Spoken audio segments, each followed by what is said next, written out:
Yes, that's very good information from Bill Gates, because there's a lot of noble things he has done, and there's not enough people like him who are able to, or no, correction, who want to help the poor and the needy, and circumvent disease, and to give the disabled, such as those polio victims, a decent lifestyle. I look at the world now, and I don't see anyone really caring much or giving a fig about what goes on. In Sydney, right? I'll just see what the date is today. Well, it's actually Monday the 24th, but I haven't been into the city for about 2 months, but basically, I don't think anything's really changed. If anything, it's probably gotten worse. In the Sydney CBD, like in Central Station, Town Hall Station, and I think also Wynyard. I'm just trying to think. I think it's mainly Wynyard and Town and Central. There are people sleeping there, like heaps of poor people, like homeless people, and there doesn't seem to be enough people. I've always known intuitively that because that you can't rely on charity if you're one of those people who hasn't got any kind of job or any kind of control,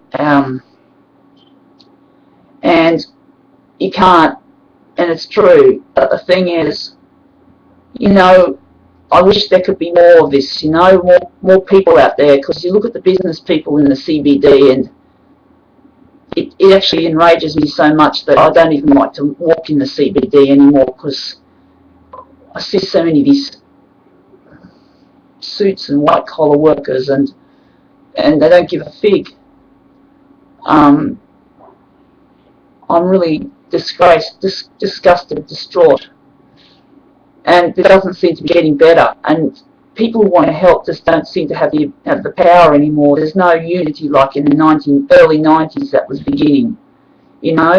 What was happening in the days of the developers, when the developers had some kind of say, like Bill Gates and others. There isn't that kind of culture anymore. It's all slick and commercialized and money driven, and it's all greed. It's almost like Wall Street, the movie playing out in real life. Greed is good. You can almost hear that Gordon Gekko, echoing through the city streets. It's terrible, but we could imagine it anyway. And there doesn't seem to be any, I don't like that place anymore. It really. But the thing is, I want to try and change that. The only problem is there doesn't seem to be enough. Put it this way: there are a lot of things I'd like to do, and I'd like to find out how to make it viable, how to make my goals realistic. Because there's not enough support for people who've got ideas anyway. It doesn't matter if you've got a uni degree and you've been studying computer sciences for whatever time frame it takes.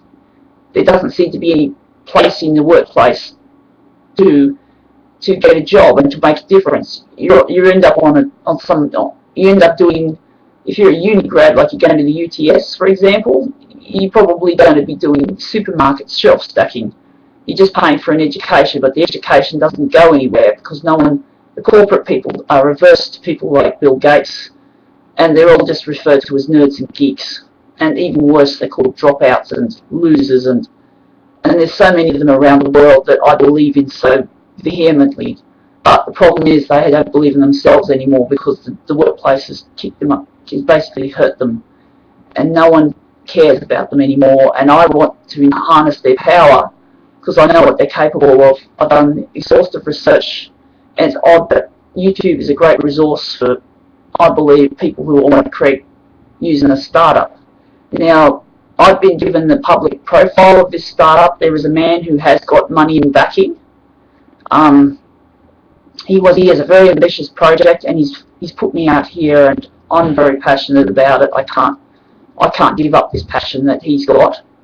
But I won't name the product yet. But it's a very ambitious product, and I'm going to try and make this into short clips. This is part one.